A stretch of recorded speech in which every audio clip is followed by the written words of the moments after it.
Hello, good morning children. Okay, until now we learned about prehistoric society, historic society, and later we learned about the civilizations. Okay, now until Harappan civilization we came to know how the civilizations developed and how today we are in this civilized world. Okay, in between you have the Indian tradition now where you are going to learn about the Vedic period. Okay, Vedic period. In this lesson, you are going to study the culture of Vedic period. Okay, so what is Veda? Veda is a holy book which are considered as 4 Vedas. Rig Veda, Sama Veda, Yajur Veda, and like this 4 Vedas are there. Okay, so now we are going to study in detail and Atharvana Veda. Okay, so we are going to study what did the Vedic period tell us about in history. What is the importance of Vedic period in the history of our Hindustan or India. Okay, so now let me begin the chapter. Keep your textbook open children on page number 88, lesson number 5. Okay, the culture of Vedic period. Introduction. The Vedas are introduced in this lesson. The difference between the social, economic, political and religious systems of the pre-Vedic and the post-Vedic periods are explained here. So, okay. So, what are explained here? Pre-Vedic period and the post-Vedic period. Pre means before the Vedic period how it was, and post-Vedic period means after how it was. Okay. So, what are the things we are going to study in this lesson? To know the names of the 4 Vedas, to identify the changes that took place in pre-Vedic and post-Vedic periods, and to know the political institutions for the Vedic period, to understand the message of the Vedas, to name the great epics of India. So, these are all the competencies or the contents in your lesson. So, let me take one by one in detail. With the arrival of the Aryan race, which was originally from Central Asia, a new culture emerged in India. So this was a new culture which emerged in India. It came to India, which got rise. It was rise India. This is called the Vedic culture of the plains of river Saraswati and later in the plains of the river Ganga. Okay. So you all must be knowing where is river Ganga situated. Today you can just open your atlas and see where is river Ganga situated, so that you will come to know from where from the ages, like in the northern part where it started, how it got. You can just, as you were in school, I would have shown you the slide also on the Niji, but as you are at home and I am in school, so this is the biggest problem we are facing, but still let us do our best. Okay, you also on your side and myself also on my side. Okay, so let's understand the lesson very well. The period in which the Vedic literature was formed is called the Vedic period. So, which is the Vedic period? The period in which the Vedas were formed. That is called as Vedic period. The word Veda means knowledge. So, what is Veda? Veda means nothing but it is knowledge, buddhi, jnana. Okay. So, what is it? Veda means knowledge.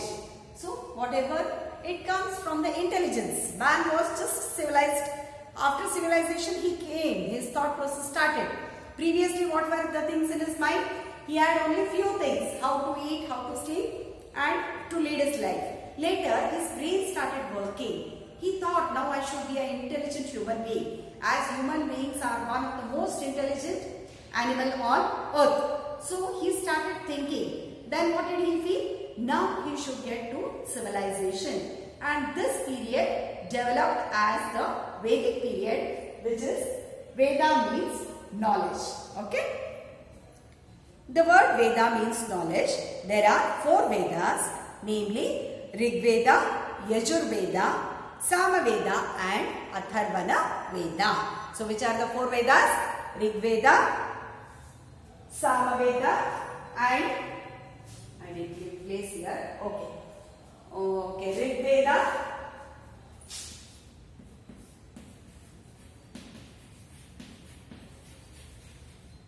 Rig Veda.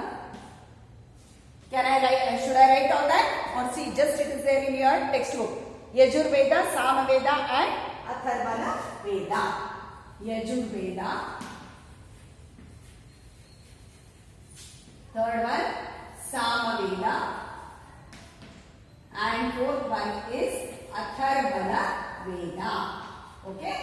So keep your textbook open, children, so that you will know what am I telling you about. So these were the four Vedas: Rig Veda, Yajur Veda, Sama Veda, and Atharvana Veda. Among these, Rig Veda is the most ancient one. Ancient means very oldest one. It is Rig Veda is the most ancient one, which is the oldest. Among these, Rig Veda is the most ancient one. These Vedas were in Sanskrit and were in the oral form for thousands of years. The river Saraswati is frequently mentioned in Rig Veda. Which river is mentioned? River Saraswati is mentioned in the Rig Veda or in the oral. They were in Sanskrit and it was in oral form. So we didn't have any written this about this. Later many people have done work on that and now you can read it. The Ghagar Akra river, which disappeared in the Thar desert of Rajasthan. Where is the Thar desert? It is in Rajasthan. Okay? Is believed to be the ancient river Saraswati. It is also believed that the Helmand river of Afghanistan is the ancient Saraswati river. So if you see the olden map, there now you have specific with India's location. But that time Afghanistan and all these Sri Lanka, everything, they were all under the same that time how it was ruled, like that it was. Now you have different small countries here, Afghanistan, Sri Lanka, and what is that, Myanmar. So different things are there. Like as India is the biggest one there around in Asia continent. So you had smaller area there which were this. Now in the present Afghanistan, Saraswati river was called as Helmand river. Okay. The four Vedas and the related literature were formed during the period of Aryans. So which was this cult? It was of the Aryans. They were belonging to India and they were called as Aryans. The Vedic literature is the only source to understand the history of the Vedic period. So where are we to read? Now as you want to know social science, which book will you read? You will read social science itself, right? If you want to learn maths, which book you will read? Obviously you will read you will do your maths exercises, then you will come to know the maths. Same way, the history of the Vedic period is known by the Vedas. The period for Rig Veda is called the pre-Vedic period and the period of the other Vedas is called as post-Vedic period. So the first period, this is until here, it is pre-Vedic period which is called as the Rig Vedic period. And the later one is called as post-Vedic period for the other three Vedas. Yajur Veda, Sama Veda and Atharvana Veda. Okay, so these are the other Vedas which are done. Now coming to the pre-Vedic period. So what are the things that we have to learn from the pre-Vedic period, or what does the history tell us about? Social life. Family was a basic unit in the pre-Vedic period. Father was the head of the family. Now also we follow the same system, right? Excuse me. The basic unit is family and the head of the family is the father. Today also we are following the same joint family system was in practice. The prisoners of war were called dasas and dasis. They were treated like slaves. Obviously, dasa means servant. It is nothing but dasa and dasis means servant, maid servants and servants. They were treated like slaves. They didn't have any much position in the pre-Vedic period. The Aryans knew the liquor, soma and soda. So they were known to alcohol. Liquor also was taken during that period. So they were known to soma and soda. The position of women, how was it in the Vedic period? The women held a respectable position in society. They even participated in political institutions. Widow remarriage was in practice. No doubt it is a very old system, but still there were some social changes in the Vedic period where widow marriage took place. Now who is a widow? A widow is a lady who has lost her husband. Okay, so she was allowed to get married again once she had lost her husband, if at all in war or anything like that, or any mishaps, then she was allowed to get married once again. So widow remarriage was practiced. Women also studied Vedas. Women were intelligent. By this itself we come to know that they were also advanced. Women also held a very respectable place. So out of them, among them, which were the scholars? Ghosha, Apala, Lopamudra, Ghosha, Apala, Lopamudra, Indrani, Vishwavara, etc. So these were the scholars of the Vedic period. And child marriages and sati system were not practiced during that period. Oh, it is a great achievement there. So child marriage, what is it? It is a social evil. Okay, now as a child, where are you happy? You are happy at home and in school. But if child marriage takes place, that time as soon as they were in the cradle itself, so that time itself they were decided that this person will be getting married. Hardly the girl was just 4 or 5 years she used to get married. Did she know anything about marriage? No. But still child marriages were in the later stages. But fortunately it was not practiced much in Vedic period. So that is the greatest advancement, though it is the olden age, the child marriage and sati system. So one more thing, what is it? Sati system means when a wife loses her husband in any mishaps or in any wars or anything, she will give up her life, finding herself in the, getting into the fire. So that is called as sati system. So what is sati system? When unfortunately a wife or a lady loses her husband, she would go and meet herself also and sati it is. In the same fire pit where her husband was burned, she would get in that and she would give her life. Okay, that is sati system.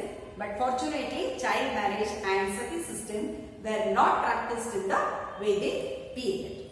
Now, let's come to the economic life. Now, your position of women was good.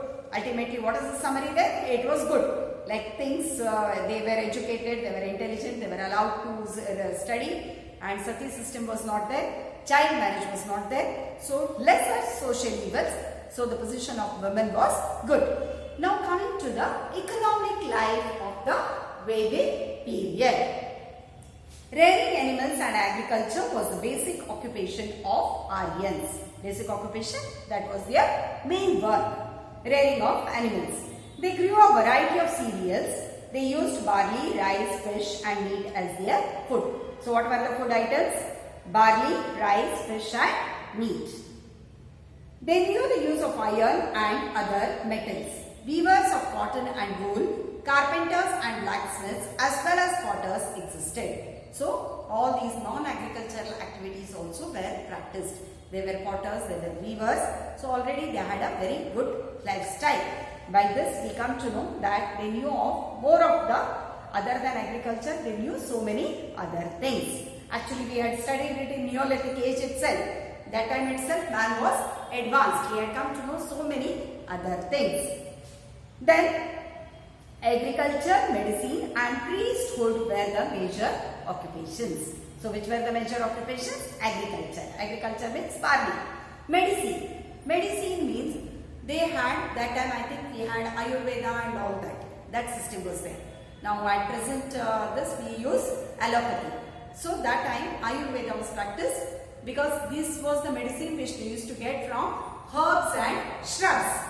ಗಿಡ ಮರಗಳಿಂದ ತಯಾರಿಸುವ ಔಷಧ. So that time medicine also was good and they were practicing that occupation. Means there were doctors available during that period. And one more is priesthood. So what is priesthood? Priesthood is nothing but it is like the priest means sage. Gurugalu, Acharu ante enadru helbodu. They used to go and perform pujas. So they used to give, the person who used to perform the puja was given with dakshina or the amount for performing that. That was his livelihood. Vaidiki anta helತಾರೆ. Vaidyakiya alla. It's not medicine. Vaidiki anta ಹೇಳ್ತಾರೆ. Okay, so priesthood That was that those people used to perform puja and they used to earn from that particular things. People were allowed to choose a profession of their choice. Cows were considered as well, and very often battles took place to gain them. So usually in the war, whenever they used to earn something, it was given like that. Either they used to,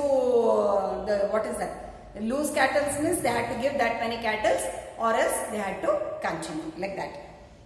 Now coming to the next, that is political life. I think we will end up with political life, and remaining chapter I can take it next time.